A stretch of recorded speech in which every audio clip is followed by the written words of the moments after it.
കാലങ്ങളായി മറ്റുള്ളവർ അവഗണിച്ചിരുന്ന G7 രാജ്യങ്ങൾക്ക് ഇപ്പോൾ അവശേഷിക്കുന്ന അവരുടെ ഉദയമെന്ന പദവി കിട്ടിയിരിക്കുകയാണ്.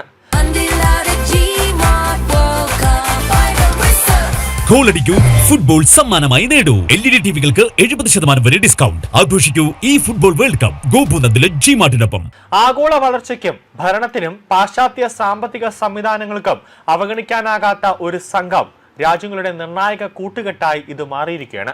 ചൈനയും റഷ്യയും ഇല്ലാതിരുന്നത് കൊണ്ട് തന്നെ ക്ഷണിക്കപ്പെട്ട 10 രാജ്യങ്ങളുടെ കൂട്ടത്തിലെ ഏറ്റവും വലിയ സാമ്പത്തിക ശക്തി ഇക്കുറി ഇന്ത്യ തന്നെയായിരുന്നു. അമേരിക്കയുടെ ട്രാൻസ് അറ്റ്ലാന്റിക് പങ്കാളികളോടും തുറന്ന ശത്രുതയൊന്നുമില്ലാതെ ട്രംപ് യോഗത്തിൽ പങ്കെടുത്തത് ഇറാൻ വെടിനിർത്തലിൽ വാഷിംഗ്ടൺ ഒരു മുൻ നിലപാട് കൈക്കൊണ്ട പശ്ചാത്തലത്തിലാകണം. ഇറാൻ അമേരിക്ക വെടിനിർത്തലിന്റെ പശ്ചാത്തലത്തിൽ യുക്രൈൻ ചർച്ചയ്ക്ക് വലിയ ശ്രദ്ധ കിട്ടിയിരുന്നു. യുക്രൈന് ശക്തമായ പിന്തുണ നൽകാൻ G7 രാജ്യങ്ങൾ ആഹ്വാനം ചെയ്തു. റഷ്യയും യുക്രൈനും തമ്മിലുള്ള ആക്രമണങ്ങൾ വർദ്ധിച്ചു വരുന്ന പശ്ചാത്തലത്തിലാണ് ഇതെന്നും ശ്രദ്ധേയമാണ്. G7-ൽ നിന്ന് പ്രത്യേകിച്ച് യൂറോപ്പിൽ നിന്ന് യുക്രൈനുള്ള ഈ പിന്തുണ വ്യോമ പ്രതിരോധ, അധിക സംവിധാന, ദീർഘദൂര പ്രതിരോധ ശേഷി എന്ന് തന്നെയാണ്. യുക്രൈന്റെ സൈനിക ഉൽപാദന ശേഷി വർദ്ധിപ്പിക്കാൻ ലൈസൻസ് നൽകുന്നതടക്കമുള്ള കാര്യങ്ങളും അംഗരാജ്യങ്ങളുടെ പരിഗണനയിലുണ്ട് എന്നാണ് സൂചനകൾ. രണ്ടാം ട്രംപ് ഭരണകൂടത്തിന്റെ ക്രമാനുഗതയും എന്നാൽ കൃത്യമാർന്നതുമായ സമീപനത്തോടുള്ള ശക്തമായ വ്യതിയാനമാണ് യൂറോപ്യൻ രാജ്യങ്ങളുടെ ഭാഗത്ത് നിന്നുണ്ടായിരുന്നുള്ള ഈ ശക്തമായ നിലപാടുകൾ. ബാധ്യതകളെല്ലാം യൂറോപ്യൻ രാജ്യങ്ങൾ ഏറ്റെടുക്കുന്നതിനപ്പുറം ട്രാൻസ് അറ്റ്ലാന്റിക് സഖ്യരാജ്യങ്ങൾക്ക് അത് പകുത്തു നൽകുകയാണ് അവർ ചെയ്യുന്നത്. ട്രംപിന്റെ ബാധ്യതാ പങ്കിടൽ അതീവ ശ്രദ്ധയോടെയും സന്തുലിതവുമാണ്. അമേരിക്കയിൽ നിന്ന് പ്രതിരോധ ഉപകരണങ്ങൾ വാങ്ങാൻ യൂറോപ്പിനെ നിർബന്ധിക്കുന്നതിനൊപ്പം അത് യുക്രൈൻ വിതരണം ചെയ്യാനുമുള്ള ഒരു നീക്കമാണ്. വാഷിംഗ്ടൺ നേരിട്ട് യുക്രൈന് പിന്തുണ നൽകുന്നില്ല.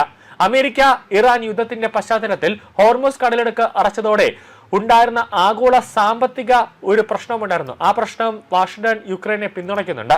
ആഗോള സഖ്യങ്ങളിലൂടെ യൂറോപ്യൻ രാജ്യങ്ങളെയും മറ്റൊരു തരത്തിൽ പറഞ്ഞാൽ ഇറാനെതിരെയുള്ള യുദ്ധത്തിൽ പല വിധത്തിൽ ഈ രാജ്യങ്ങളെയെല്ലാം അണിനിർത്താനാണ് അമേരിക്കയുടെ ശ്രമം. ആഗോള സംഭവ വികാസങ്ങളുടെ പശ്ചാത്തലത്തിൽ G7 രാജ്യങ്ങൾ പാശ്ചാത്യ രാജ്യങ്ങൾക്ക് പുറത്തേക്ക് തങ്ങളുടെ ബന്ധം വ്യാപിപ്പിക്കുകയാണ്.